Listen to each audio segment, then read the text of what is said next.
Hello, dear viewers. Welcome to Equione Cricket Show with Equitas Small Finance Bank in the mid-innings review session between the panelist, the great panelist, Mr. Ronan sir and Mr. Bhaskar sir on the session with me. Before we start the session, I would just give a small summary about the match. RCB won the toss and elected to bat first. Which was obvious decision in this particular venue, and they cruised to 169 for 4 after being 69 for 2 in 12th over. The first power play, the power play 1-6, they scored 36 runs and CSK took 1 wicket, and which is obviously the Aaron Finch, the ball coming in by Deepak Chahar. And 7-10, they scored 29, and again 1 wicket they lost. And 11-14, that's the over block where Chennai seized. Shardul Thakur bowling a superb over in the 11th over, picking 2 wickets, and then coming back to Jadeja again giving just 2 runs. In the 2 overs, we had only 4 runs. And then moving on to the death overs, that's where we couldn't probably seize the momentum. We didn't take any wickets. We conceded 69 runs in the last from 15th over. So that's about it. The fine summary about the first innings: 169, 170 in Dubai International Stadium. Sir, how tough or how easy it is to chase this total? Considering Chennai's batting lineup. Well, Hari, yes, Mr. Anand. Yeah, so I think it looks doable. It's difficult, but I think their team should look at breaking it down into smaller totals as a target. 5 overs, 8 overs, and so on. And it all depends on the start. I think it all depends on how good a start we get with Faf and Watson. And what role Sam Curran is going to play in the chase remains to be seen, whether he would be sent up the order if there is an early wicket. But at this point of time, it definitely looks a doable chase. Okay. Sir? Yeah, I think, it's definitely like how we were discussing before the match. It's definitely 12, 13 runs short of the average score in this ground. Yeah.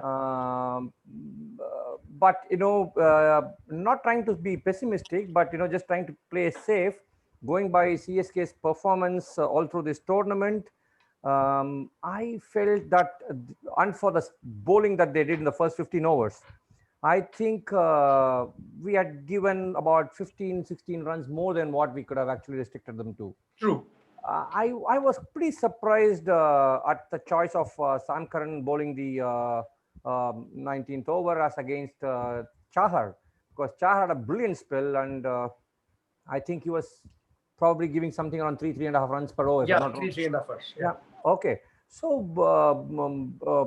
with Virat Kohli, who has got excellent drives over extra cover or square of the wicket on the offside, and Shivam Dubey, a left-hander playing, Sam Curran, and left-arm bowler with not great slower ones, so to speak, as much as what a Chahar can do.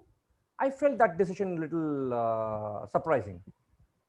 Yeah, I mean, true, sir. I mean, like you see, if you see Virat Kohli's innings progressed very, very steadily. In the first 10 balls, he had 120 strike rate, and then going into the next 10 balls, he had 130 strike rate.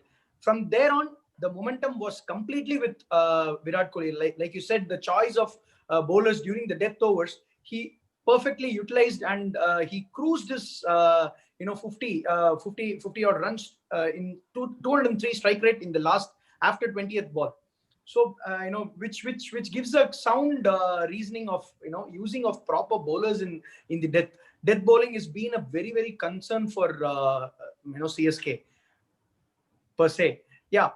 So, sir, moving on to the next point, catches dropped during the death overs. I mean, the death overs was the very, very crucial part which played. Jagdishan dropping a catch which went on to 6, and Jadeja didn't attempt a catch, though it was a no ball. it looked very sloppy to in a viewer's perspective. How crucial would that have been? Probably like you said, the 10, 12 runs, it would have been mattered a lot, right? Absolutely, absolutely. I think Jagdishan should be, ruining his fate in dugout right now. When today people pull out catches outside the boundary, here is an instance where ball was pushed out of the boundary. Yeah. So I think probably he lost track of where the line was behind him, and he tried to catch it on the run instead of bringing his body right behind the ball. But okay, tough luck. We sincerely hope that he compensates at the bat. Exactly. And sir, it's a generic question anyone could answer. Who, according to you, should open? Should Jagdishan come as an opener, since he's played opening in Tamil Nadu circuit? Or so that gives a good balance in middle order. Faf coming at number 3, and Bhaskar sir, you said number 4 Dhoni. It gives more cushion for Dhoni, even more in that particular stage. What do you have to say about that, sir? Absolutely agreed. I think Jagdishan should open, and he has the ability to strike in the first 6 overs, right? Yeah. When the fielders are inside, he's known for accelerating the run rate at that period. And Faf at 1 can, this is not a big total. So 169 is not a big total. So all you need is some sensible batting. So I think the first 5 should see us through. And maybe, while I said Dhoni should be at 3 or 4, maybe for a score like this, 5 is also okay with Ambati at 4. Yes, sir. Considering CSK requires 170 in this particular ground, the ground size, definitely it's not a big ground. It's considerably a decent length, across the boundary line. But square of the wicket, seems to be little bigger. So probably that ones and twos, which matters a lot in early part of the innings, which is what RCB did right things, Dubey doing that single, and Virat Kohli for that matter, pushing the ball for single and giving the opportunity to score for the left-handers. The left-right combination they kept on after every wicket. That was probably a good turnaround for RCB. Sir Ronan sir, obviously the opening partnership, it matters a lot. But what do you see the power play runs should be? Going by the trend of CSK, obviously the power play has been very shaky. It's not been a straight line. It's been up and down every match. But Watson and Faf du Plessis, they have been performing very nice off late.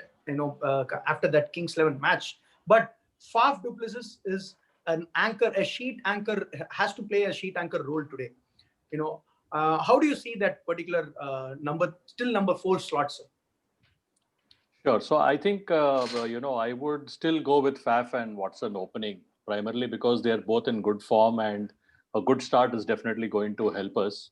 So as I mentioned in the beginning, we'll have to break it into smaller totals and, set targets overwise instead of looking at the, target of 170 overall.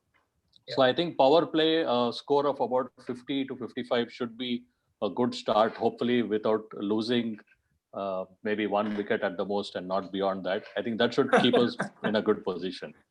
Yeah, so that's of course, my take. Without losing a wicket and cruising this particular total would be I think it would be a good start. Cream on the cake. Yes. I mean, every CSK fan would love to see that again, a victory like this. But on the flip side, like we discussed, all the changes have been made in the playing 11. Kedar Jadhav has been made to sit out, and Jagdishan has rightly come in. We have to pray to the God that he clicks for us and he makes that particular opportunity count for his name. Yes, sir. Final words. I hope this match will not see the 20th over. Thank you, sir. I was about to tell that. Thank you so much for picking the line. Okay, so let's watch the match. Second innings of CSK chasing 170 against RCB. And thank you so much, the expert, the panelist, Mr. Bhaskar and Mr. Ronan, for your time, for joining with us in this Equi1 cricket show with Equitas Small Finance Bank. Thank you. Thank you, sir.